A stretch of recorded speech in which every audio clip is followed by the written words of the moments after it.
How you doing, YouTube? Matt with Massive Beer Reviews. Back to get another review. It's fucking Barleywine time, baby. Barleywine matured in cognac barrels time in the form of Block 15 Brewing's Hypnosis. Barleywine in cognac barrels. It just makes so much fucking sense. It does. And from a brewery that pretty much everything I've had from them has been fucking fantastic. And I think everything I've had from you guys, maybe sans one beer, could be all Block 15 all the time from David, my West Coast soulmate when it comes to big malted beers. He sent off a beer meal the other day, and this is in there. It's actually the last one out of that batch that I'm drinking because I'm kind of scared of it because it's barley wine and cognac, so I don't want to fall in love, but such is life. As far as what else it says in this bottle, it says Block 15 Brew Company, Hypnosis, barley wine matured in cognac barrels. 2017 version. Over here it says malted with specialty English malt. This rustic barley wine was matured for 12 months in freshly emptied French cognac barrels. Imparting a entrancing complexity. It features notes of plum, caramel, red flame raisins, marzipan, orange marmalade, and a whisper of barrel character. Yeah, and that'd be that. Corvallis, Oregon. And yeah, label-wise, it's cool. You know, it's a fucking watch. That's actually not even a watch. Yeah, it is a watch. Tell the time. So anyway, Hypnosis with the watch. You get it? Oh, so we got the sweet bonus high-end red duct tape that keeps the beer all fresh and stuff. And then let's do this. Do one of these like it's in 3D. And pop this open and see what she's got.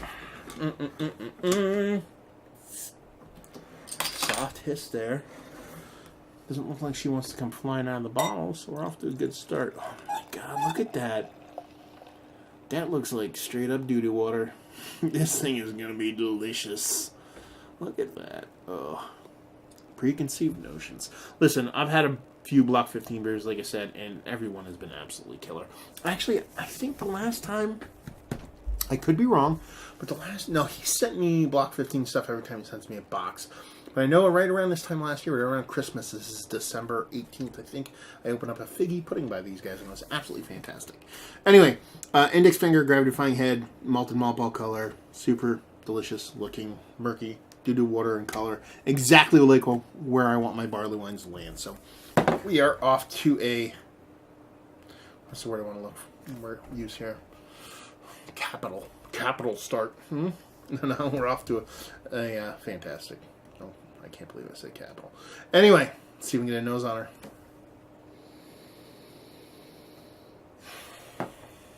Well, I think there's a problem. And the problem is we're not allowed to put pornography on YouTube. It's against their terms of service. And it smells like porn. Because it smells like, I've said it before and I'll say it again, it'll never get old, it smells like sugar daddies. Rich, decadent, slightly spicy, slightly kind of blackstrap molassesy sugar daddy. Which is absolutely fantastic. It's more of like a spicy, sugary base kind of sugar daddy. I'm actually not really getting much of any boozy cognac from it either. I'm getting a little bit of kind of those cognac kind of liquored vibes, but it's more of like you reduced it down and kind of burned off all that kind of booziness. I am getting a little bit of like a subtle, smoky, kind of woody kind of character to it. I don't know if they use charred barrels for cognac. I don't know if they do. I don't know if they do. I don't know that much about cognac. But it's giving it this nice kind of subtle smokiness to it. I think that combination of the English barley wine with the age, with the barrel, is giving me the sugar daddy vibes. It's giving me the vanilla vibes. And it's giving me that kind of little bit of subtly smokiness to it. It smells like an English barley wine. That is super old. If you told me this was a 15-year-old Thomas Hardy that was not barrel aged at all, I'd be like, okay, that makes sense. That's how little kind of heat and booziness I'm getting from it. How big was the ABV on this again? 10.75, so it's a chugger. So, yeah. I'm going to taste it. Cheers.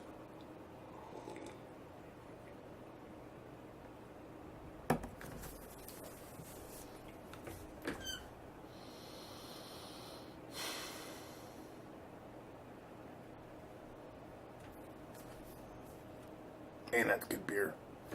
Man, that's good beer. Good God. Block 15. Fuckers.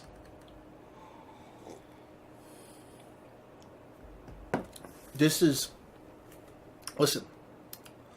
This is stuff I wish was close to me. We have some breweries that kind of get in this level. Russian Duck is really amazing with their barrel program, their barley wines, and their stouts. Kane can get there. Maybe it's just because I'm getting the best of the best, and that's what David's sending to me. Man, these guys get it. There's no way on God's green earth whoever works at this brewery, either one, didn't come from Hair to Dog, or two, didn't grow up drinking Hair to Dog beers and goes, that is fucking delicious beer. Because I taste a lot of influence. It's the Oregon thing. It's that connection, sure. But, man, how on the West Coast do you grow up and be influenced and be kind of just enamored with this style this much, to love it this much, to produce this kind of beer without having a whole bunch of Allen Sprints fucking fairy dust sprinkled all over you? I don't know. So, anyway, it's not a Hair to Dog review. It is a Block 15 review, and these guys fucking kill it on the malted, barreled, huge English non-hoppy front. Actually, I don't know. They could kill it on hoppy front, but I've just had their big barley wines and stouts and things like that, and it's fucking delectable. So, I can actually talk about the beer now. How will we get to that point? Mouthfeel. Perfect. Not too thick, not too thin. Right where you want a barley wine to be. Carbonation. Fucking perfect. You're talking about 12 months of a big English barley wine. Actually, it tastes like it's a little bit more hopped than you would expect from an English barley wine. They don't call it English, they just say barley wine. So they have a bit of hops to it. But I think that's more of kind of balancing thing for the sweetness. But you wouldn't expect something to sit in a barrel that long and have this beautiful amount of carbonation in it. I think that's a combination of what they're doing, and a combination, not a super dense beer. Absolutely perfect. That sugar daddy thing definitely kind of delves more into kind of like a richer, like I was more like brown sugar. Sorry, it was more of a sugar daddy with a kind of blackstrap thing going on. And you flip that script there, a little blackstrap, a little bit of sugar daddy going on, kind of like partly cloudy, partly sunny, but you know what I'm talking about. And that cognac barrel just adds a level of beautifulness to it. I go into this beer knowing this beer is cognac barrel aged. If you give this to me with no date on it, and the label's kind of fucked up and scratched, I could confuse this with being a very old beer. I think a lot of times barrel aging is like that. It's kind of a time travel machine for a lot of these big, robust kind of barley wines. And there's sometimes I just don't get it. You know what I mean? Like, even in my reviews, I pride myself into going to reviews not knowing much of it, anything about a beer.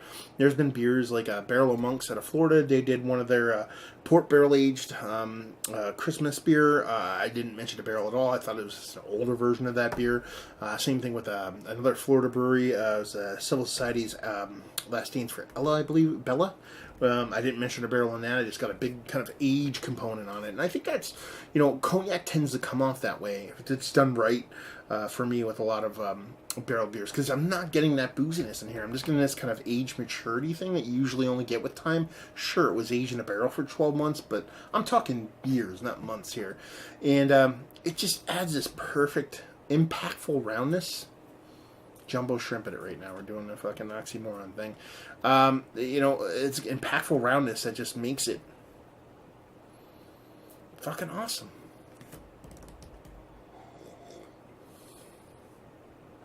That's beer right there. That's beer for me. I know we all geek out over things, but this is what I geek out over. So yeah. Nice, rich sugar daddy, brown sugary molassousness, wrapped in a bit of non-boozy liquor, a little bit of smoky chariness, a little bit of dryness from that wood, nice vanilla component from that wood, I believe. Perfect carbonation, perfect mouthfeel. One of the best, if not one of the best barley wines I've ever had. I said it. So let's talk about it. Is this one of the better barley wines I've ever had, barrel-wise or not? Yes. Cat's out of the bag. How about that shit? It's just delicious. Absolutely fantastic. Value and availability. I get notes. That's one of the better things about David. It says here, $12 brewery special and very limited distribution. $12. Brewery only? Or no, it says very limited distribution, so it's on distro. $12? This is the shit I buy by the case, so if this is still on a shelf somewhere and you don't buy it, then punch yourself in the face. Anyway, and other than that, really, if you like this. If you like malted beers, if you like malt forward beers, if you like barrel aged beers, if you like barley wines, if you like aged beers, and that's where I'm kind of going with this one. If you like those aged, the ones I've talked about, J.W. Lee's, Thomas Hardy, Old Stock, if you like them when they get to their double digits, when they get to their 10, 15 years old, somewhere in that wheelhouse, you'll like this beer. Because this is what you're getting from this beer, is that nice, rich English barley wine. Even though it's a bit of bittering hops to it, getting a nice kind of richness to it and roundness to it. Typically, you have to wait years, if not a decade, for you getting it in the same calendar year it was released. So there you go. Another review in the books. Hopefully you guys enjoyed the review. If you didn't, anywhere in between, down there, Words and Stuff and Things. Facebook, Twitter, Instagram, Untapped, Massive Beers. All four of those places if you want to check this dude out somewhere else. And hopefully you guys enjoyed the review. Hopefully enjoying a nice, goddamn good barley wine right now. And hope we'll see you next time. Cheers.